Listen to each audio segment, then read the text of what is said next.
Octubre de 2022. Dos jóvenes siberianos se subieron a un bote en precarias condiciones en la costa del este de Rusia. El objetivo de estos jóvenes era increíble: recorrer 300 millas a través del mar de Bering, uno de los mares más fríos y peligrosos del mundo, en una embarcación de 15 pies diseñada para lagos y arroyos interiores. El destino de esta alocada idea era Alaska, donde ellos esperaban aterrizar sanos y salvos y buscar algo de asilo de un fantasma indeleble que rodeaba el paisaje siberiano durante casi 500 años de antigüedad. Es difícil imaginar el nivel de desesperación que mostraron estos dos jóvenes para querer huir de Siberia, que los llevó exactamente a huir de esta manera. Pero la pregunta más importante es, ¿de qué huían exactamente? El territorio de océano de estas dos personas cruzaron es descrito a menudo por los pescadores locales como una tormenta continua imparable. Es un mar conocido por olas enormes, grandes trozos de hielo flotante y un clima extremadamente frío que fácilmente puede provocar hipotermia si no estás preparado adecuadamente. Un lugar peligroso, incluso para barcos pesqueros comerciales grandes y bien equipados con apoyo de guardacostas. Las probabilidades de supervivencia de estos dos eran increíblemente bajas por donde se mirase. Pero a pesar de todas las adversidades y consecuencias que hubiesen ellos estado dispuestos a tomar el riesgo. Para estos jóvenes, el riesgo de ahogarse en el mar era mucho menos que luchar en el frente ucraniano. Estos chicos eran de etnia siberiana, y eso significa que, debido a las políticas rusas discriminatorias, eran algunos de los hombres con más probabilidades de ser reclutados y enviados al frente de toda Rusia. Donde muchos soldados delegados ahí han contado que es literalmente una picadora de carne humana. Se han citado hechos sobre siberianos injustamente seleccionados para el servicio militar obligatorio en numerosos informes provenientes de una amplia variedad de fuentes diferentes. Incluso el presidente de Mongolia, que ofrecieron públicamente refugio a los mongoles rusos que intentaron evitar el servicio militar obligatorio, porque, en sus palabras, Rusia los estaba utilizando como carne de cañón. Aparentemente, así es como se hacen las cosas en la Rusia de Putin, al reclutar hombres de las Siberias remotas que están en una gran medida desconectadas de Rusia en general, tanto en términos de sociedad como de infraestructura. Rusia pudo reducir drásticamente el verdadero costo de la guerra en Ucrania con referente a la mayor parte de la población que vivía en las zonas urbanas de Rusia. En las regiones siberianas, muchas de las cuales se encontraban entre los opositores internos más pronunciados contra los abusos del poder de Moscú, estaban siendo desalojadas de sus jóvenes en edad de luchar, mientras se les utilizaba para reducir exponencialmente las exposiciones extremas de Putin. Y los próximos meses de guerra podrían en evidencia lo poco que les importaban estas personas a la élite rusa y a sus generales. Esta historia, por más que la gente piense que se origina después de la guerra contra Ucrania, realmente no comienza ahí. Rusia es el país más grande del mundo, con una longitud que se extiende por múltiples continentes, tanto así que en un momento dado, Rusia poseía territorios considerables en Europa.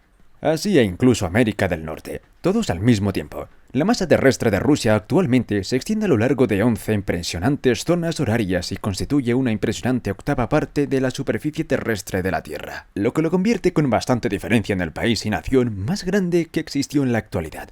Sus prioridades territoriales hacen que duplique el tamaño de los Estados Unidos continentales y Canadá. Siendo el segundo país más grande del mundo, tiene solo un poco más a la mitad del tamaño de Rusia. ¿En qué área del mundo, separado por grandes franjas de territorios, uno esperaría ver grupos étnicos diferentes y únicos, como separados inicialmente por naturaleza y luego la cultura? Dentro del territorio ruso se hablan más de 100 idiomas diferentes repartidos en 85 territorios separados, 22 de los cuales se consideran repúblicas con su propio idioma oficial, legislatura y con autonomía en todos los asuntos excepto en los internacionales. O mejor dicho, apariencia de autonomía por razones que profundizaremos más adelante. En un país bastante diverso, y a mucha gente le sorprende saber que la mayoría de rusos son más asiáticos genéticamente, ya que tienen más vínculos con los mongoles que con los rusos que iban a las grandes ciudades al oeste de los montes Urales. También hay que saber que Rusia posee una gran comunidad de grupos minoritarios repartidos en el vasto paisaje siberiano, y algunos de estos viven en algunas de las aldeas más remotas y aisladas del mundo. Pero realmente las cosas no siempre fueron así. Hace cientos de años, la tierra que hoy en día conocemos como Siberia Rusia está dominada por tribus independientes, y el dominio de Rusia estaba restringido a las tierras de Europa del Este, que se encontraban al oeste de los montes Urales, las montañas que aún dividen la sociocultura rusa de la Siberia remota hasta hoy, en una colección de varias ciudades que compartían una identidad similar, ciudades que algún día se convertirían en Kiev, Nezhgrov, Rostov y Moscú. Se centraban en asuntos internacionales con nulo interés en las tierras del este.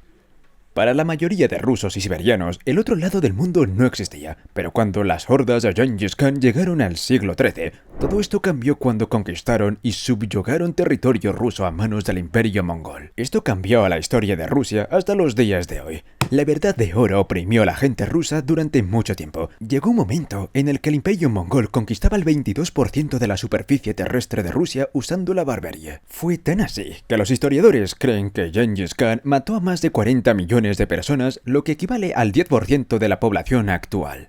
Moscú siguió creciendo hasta unificar un ejército que expulsaría a la Horda Dorada y haría posible la independencia rusa, usando como ejemplo lo que el Imperio Mongol aplicó en ellos. Los rusos aplicarían todo esto odio contra las tribus de Siberia. Rusia aseguró sus fronteras, búsqueda que los llevó al desierto helado de Siberia, una tierra llena de recursos sin explotar. Esto hizo que sus objetivos cambiaran. Se interesaron en las pieles de los animales siberianos para lucirlas y parecer más ricos en comercio. El problema era que Siberia quedaba muy lejos de la civilización rusa, pero para la suerte de Rusia había un recurso siberiano que sí podían explorar, y en eso eran los cazadores expertos. Algunos de estos cazadores eran independientes y otros estaban aliados con el Imperio Mongol, lo que dio pie al whataboutismo ruso, convirtiéndose en una sombra del Imperio Mongol. Rusia propuso a los siberianos unirse a su imperio siempre y cuando les trajeran pieles de animales. Con el tiempo, esto le fue sintiendo mal a los siberianos, así que Rusia utilizó la táctica de enviar asaltantes respaldados por el propio gobierno para amenazar a los mongoles y luego ofrecerles protección a cambio de pieles. Algo que todavía se ve en la Rusia actual. Hay muchas pruebas que inculpan a Rusia sobre la opresión de la que se deseaban proteger a la población local, pero volviendo a Siberia, a Rusia le salía mejor enviar a soldados para amenazarlos y que así obedecieran órdenes beneficiando a la élite rusa y amasando una fortuna equiparable a 300 millones de dólares de hoy en día. Los siberianos se rebelaron contra Rusia, pero no llegaron a mucho excepto algunas que lucharon fervientemente, y esto hizo que Rusia recurriera a una estrategia más avanzada, hacer que los siberianos lucharan entre ellos. Cosa que Rusia sigue haciendo hasta el día de hoy. A medida que pasaba el tiempo, las tribus siberianas se doblegaban ante el poder de Rusia, y esto hizo que se expandieran en territorio hasta que llegaron los romanos. La última dinastía rusa. Rusia quería conquistar los paisajes siberianos escasamente poblados, pero ya estaban dominados por distintas más poderosas. Y para hacerse con este tipo de paisaje, Rusia aplicó una estrategia más minimalista, la cual era saciarse de comercios y fortalezas de Siberia. Los siberianos no trataban mucho con los rusos, solo en contadas ocasiones, y esto hacía que muchos siberianos ni siquiera supiesen que estaban formando parte del imperio ruso. El plan de Rusia era separar lo más posible a Siberia para que no hubiese alianza, y así poder explotar sus recursos. El tamaño de Rusia hizo que poco a poco se convirtiese en una potencia, a pesar de que no tenía tanto poder como aparentaba, tal como pasa hoy en día con su armamento defectuoso. Dando un salto del tiempo, cuando la Unión Soviética, Sergio, las cosas cambiaron y no para bien, ya que a los nuevos mandatos de Rusia les interesaba más la gente de Siberia que a sus pieles, y cuando estalló la Segunda Guerra Mundial, Rusia obligó a miles de siberianos a luchar en una guerra para explotarlos. Rusia también adoctrinó a muchas tribus siberianas y las forzó a vivir un estilo de vida ruso. Estas tribus se vieron forzadas a largas jornadas de trabajo rígido para el ocio. Aún con todo esto y algunas diversiones siberianas hicieron pasos significativos durante la Unión Soviética, separándose del yugo ruso hasta que llegó Putin al poder. Se interesó tanto por las tierras siberianas que no pudo ignorarlas y dio pie a varios conflictos de rango menor. Rusia hoy en día tiene interés en solidificar una sola integridad única con los siberianos, y esto lo hace mediante propaganda de Kremlin expuesta en televisión que ellos mismos le proporcionaron a los habitantes de Siberia, alejados de la civilización. Rusia también ha llevado contra su voluntad a muchos siberianos a la guerra de Ucrania, mientras que los rusos más ricos de Moscú y San Petersburgo se encontraron totalmente a salvos. No todos los siberianos han caído bajo el yugo ruso. Hay algunos que han logrado ver más allá de la conversación del Kremlin y optaron por su libertad, así como los siberianos que remaron para cruzar el mar Báltico, que se mencionó al principio de este vídeo.